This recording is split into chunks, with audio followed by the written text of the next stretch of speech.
শ্রী প্রসেনজিৎ চ্যাটার্জি চলচ্চিত্রে দীর্ঘ অবদানের স্বীকৃতিস্বরূপ ভারতের সম্মানজনক পদ্মশ্রী পুরস্কার গ্রহণ করলেন টলিউড সুপারস্টার প্রসেনজিৎ চট্টোপাধ্যায়। অন্যদিকে কিংবদন্তি অভিনেতা ধর্মেন্দ্রর পক্ষে মরণোত্তর পদ্মবিভূষণ সম্মাননা গ্রহণ করেন তার স্ত্রী ও প্রখ্যাত বলিউড অভিনেত্রী হেমা মালিনী।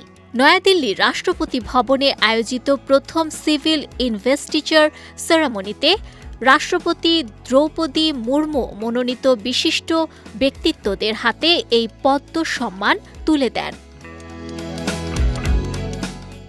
এর আগে জানুয়ারি মাসে ভারতের প্রজাতন্ত্র দিবস উপলক্ষে প্রকাশিত তালিকাতেই জানা যায়, চলচ্চিত্রে বিশেষ অবদানের জন্য পদ্মশ্রী পাচ্ছেন প্রসেনজিৎ চট্টোপাধ্যায়। 2025-এ ভারত সরকার মোট 131টি পদ্ম সম্মাননার ঘোষণা দিয়েছে।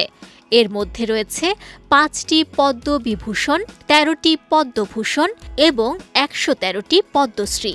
তালিকায় প্রসেনজিৎ ও ধর্মেন্দ্র ছাড়াও রয়েছেন মামুত্তি এবং অলকা ইয়াগনি।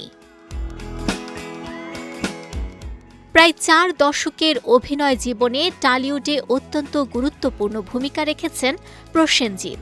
বিশেষ করে বাংলা চলচ্চিত্রের এক দুঃসময়ে বাণিজ্যিক সিনেমাকে দর্শকদের কাছে জনপ্রিয় করে তুলতে বড় অবদান ছিল তার। 1968 সালে বাবা বিশ্বজিৎ চট্টোপাধ্যায় পরিচালিত ছোট্ট জিজ্ঞাসা সিনেমায় শিশু শিল্পী হিসেবে প্রসেনজিতের অভিনয় জীবনের শুরু। এরপর অমর সঙ্গী সিনেমার মাধ্যমে নায়ক হিসেবে তিনি বিপুল জনপ্রিয়তা পান। দীর্ঘ কর্মজীবনে তিনি 350-রও বেশি চলচ্চিত্রে অভিনয় করেছেন। অন্যদিকে ধর্মেন্দ্রর হয়ে সম্মান গ্রহণ করতে গিয়ে আবেগ আপ্লুত হয়ে পড়েন হেমা মালিনী। অনুষ্ঠান স্থলে প্রবেশের আগে তিনি বলেন, এটি আমাদের পরিবারের জন্য অত্যন্ত আবেগঘন এক মুহূর্ত। আমাদের মেয়ে অহনা আমার সঙ্গে দিল্লিতে এসেছে।